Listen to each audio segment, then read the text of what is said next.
Not even 2 weeks in office, President Trump already scoring another victory for the U.S., this one against ISIS. He ordered a military airstrike against the terrorist group's leaders in Somalia. The president saying in part, quote, "These killers who we found hiding in caves threatened the United States and our allies. The strikes destroyed the caves they live in and killed many terrorists without in any way harming civilians." Foreign policy expert Rebecca Heinrichs joins us now. Good morning, Rebecca. Good morning. So I look at this and I'm reading, there are people arguing that this was more of a show of force than a strategic move. Do you have any insight as to how important this airstrike was? Well, I think it's important because President Trump decided to announce it. He announced that the United States did this. And then he also had a threat for anybody else who would threaten the United States. "We will find you," he said, "and we will kill you." And if you remember, Joey, during 2017, when President Trump came into office the first time, he designated down the authorities to military commanders to take out ISIS. He increased aerial bombings and uses of special forces. And the effect of that was the successful destruction of the ISIS caliphate within about a year, 95% of it. And so during the Biden administration, you've seen ISIS grow back. And so now the Trump administration has to come in, reestablish itself, get back in the game, and to say the United States is not going to tolerate this and we're going to go back to destroying terrorists that threaten Americans.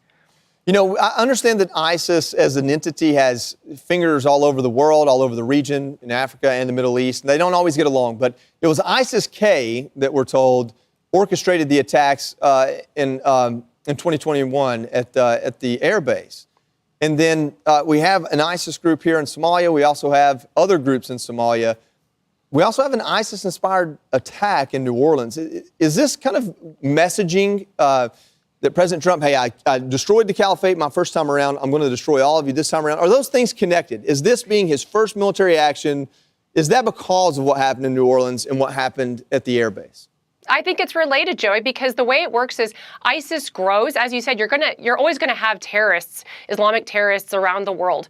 But what the United States can do is to destroy the caliphate, where they actually have essentially basing, where they grow, where they train, and then where they can recruit, because then they get stronger, and then they have more successful recruiting through the internet, because they show, would-be radicals that they're strong.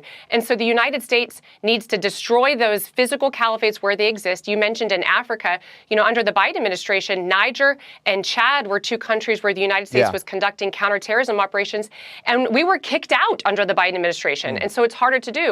So now I think it is important for the Trump administration to say, we're going to destroy you where you are, and you're not going to have successful recruiting because we want to secure America's borders here at home and make sure Americans are safe.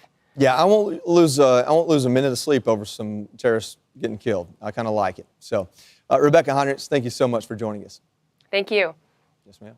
I'm Steve Ducey. I'm Brian Kilmeade. And I'm Ainsley Earhart. And click here to subscribe to the Fox News YouTube page to catch our hottest interviews and most compelling analysis.